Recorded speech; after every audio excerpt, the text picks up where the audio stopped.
Hello friends, आज हम लोग पढ़ने वाले हैं जब दो संख्याओं का गुणनफल तथा दोनों संख्याओं का अंतर दिया रहता है तो वह संख्या कौन सी होगी।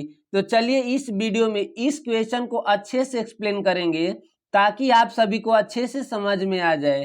तो देखिए इस क्वेश्चन को सॉल्व करने के लिए जो यहाँ पे गुणनफल दिया है 448, इसका पहले हम लोग अभाज्य गुणनखंड करेंगे। तो चलिए हम लोग 448 का पहले अभाज्य गुणनखंड कर लेते हैं। यहाँ पे लिखेंगे 448। देखिए इसको हम लोग पहले सबसे छोटी संख्या से काटेंगे, इसे 2 से काटेंगे, 2 से काटेंगे इसे तो 2 दूनी का 4 हो जाएगा।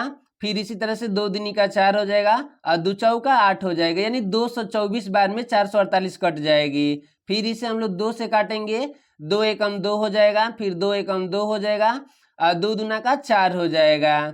फिर इसे हम लोग 2 ही से काटेंगे तो देखिए 56 दूनी का 112 हो जाएगा।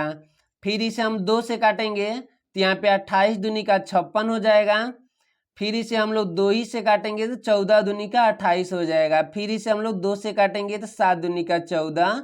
अब देखिए 7 7 ही से कटेगा तो 7 एकम 7 हो जाएगा। देखिए जब हम लोग 448 का अभाज्य गुणनखंड किए तो कितना हुआ, 2 into 2 into 2 into 2 into 2 into 7 हुआ, यानी कितने डिजिट में बना है, 1 2 3 4 5 6 7, 7 डिजिट में ये 448 कटा है। इसी 7 डिजिट में से हम लोग ऐसा पेयर बनाएंगे कि जोड़ने पे 64 आ जाए और गुणा करने पे 448 आ जाए। तो चलिए हम लोग ऊपर से 3 का पेयर बनाएंगे इस तरह से और नीचे का 4 से पेयर बनाएंगे। ठीक, इसका हम लोग पहले एक बार गुणा कर लेते हैं। यहाँ पे देखिए लिखेंगे 2 इंटू 2 इंटू 2 बराबर, देखिए 2 दूनी का 4, 4 दूनी का 8 हो जाएगा। फिर इसी तरह से इसका गुणा करेंगे 2 इंटू 2 इंटू 2 इंटू 7 बराबर का, देखिए 7 दूनी का 14, 14 दूनी का 28, 28 दूनी का 56 हो जाएगा। अब देखिए यहाँ पे तो हम लोग 56 और 8 का जब हम लोग गुणा करेंगे, 56 और 8 का जब हम लोग गुणा करेंगे तो हम लोग का देखिए 448 प्राप्त होगा। ठीक, क्यों होगा कि देखिए इसी का ना गुणा है, गुणज है, तो 56 और 8 का गुणा करेंगे तो 448 तो प्राप्ति हो जाएगा। लेकिन देखिए 56 और 8 को हम लोग जोड़ रहे हैं, यहाँ पे 56 प्लस के 8 हम लोग जोड़ रहे हैं तो 64, यानी इसका योगफल 64 प्राप्त हो जा रहा।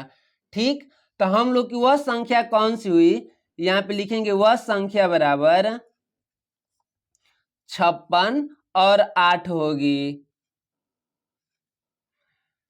56 और 8 होगी, यही हम लोग का क्या हो जाएगा, आंसर हो जाएगा। क्यों होगा, देखिए जब 56 और 8 को हम लोग ऐड करें, यहाँ पे क्या दिया है कि योगफल 64 होना चाहिए, तो 64 हो ही जा रहा है और गुणनफल गुणा करने पे कितना 448 प्राप्त होगा, तो 448 तो हो ही जा रहा।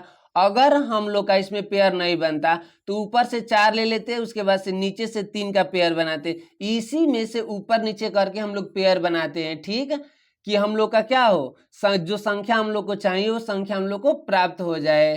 तो चलिए इसी टाइप का एक दूसरा क्वेश्चन उसे भी इस वीडियो में हम लोग सॉल्व कर लेते हैं। चलिए दूसरा क्वेश्चन है, ऐसी दो संख्या कौन सी है जिनका अंतर 9 और गुणनफल 36 है। ठीक, तो हम लोग क्या करेंगे, 36 का पहले हम लोग अभाज्य गुणनखंड कर लेंगे। ठीक, तो यहाँ पे लिखेंगे 36, इसका अभाज्य गुणनखंड करते हैं। पहले 2 से काटेंगे, 18 दूनी का 36 हो जाएगा। फिर इसे 2 से काटेंगे, 9 दूनी का 18 हो जाएगा। अब देखिए ये 3 से कटेगी, तितरी का 9 हो जाएगा, फिर 3 एकम 3 हो जाएगा। देखिए जब हम लोग 36 का अभाज्य गुणनखंड किए तो 2 इंटू 2 इंटू 3 इंटू 3 आया। ठीक, कितना डिजिट बना है, 1 2 3 4, यानी 4 डिजिट में बना है। ठीक, इसी 4 डिजिट में से हम लोग ऐसा पेयर बनाएंगे कि जिसका अंतर कितना आना चाहिए, 9 आना चाहिए और गुणा करने पे कितना आना चाहिए, 36 आए। ठीक, तो हम लोग पहले 2 2 का पेयर बनाएंगे, ऊपर से 2 और फिर इसका 2 पेयर बनाएंगे। तो यहाँ पे चलिए लिखते हैं इसे, 2 इंटू 2 बराबर 4 हो जाएगा और फिर देखिए यहाँ पे 3 इंटू 3 बराबर 9 हो जाएगा। अब देखिए 9 और 4 का जब हम लोग गुणा करेंगे तो 36 तो हो ही जाएगा, 9 के 36। लेकिन देखिए अंतर पूछा है यहाँ पे कि जिसका अंतर 9 होना चाहिए। ठीक, अगर 9 में से 4 घटा देंगे तो 5 ही 9 होगा। अंतर हम लोग का कितना लाना है, 9 लाना है। इसके लिए आप देखिए ऊपर से 3 का पेयर बनाएंगे इस तरह से। ठीक, और 3 को अकेले ही रहने देते हैं। ठीक, तो यहाँ पे देखिए लिखेंगे क्या, 2 इंटू 2 इंटू 3 बराबर, देखिए 3 दूनी का 6, 6 दूनी का 12 हो जाएगा यहाँ पे। इसी तरह से ये 3 है तो 3 का 3 ही इस तरह से रहने दीजिएगा। ठीक, और देखिए 12 और 3 का जब हम लोग गुणा करेंगे तो 36 हो जाएगा।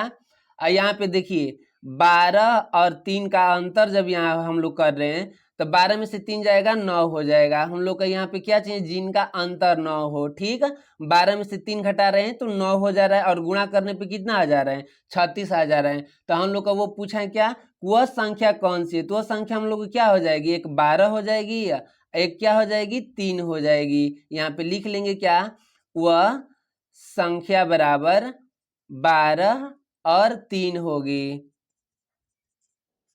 यही हम लोग का आंसर हो जाएगा। ऐसा क्वेश्चन देखिए इसे 2 चर मान के भी करते हैं, ये एडजेक्टिव के तौर के लिए बहुत अच्छा है। ठीक है।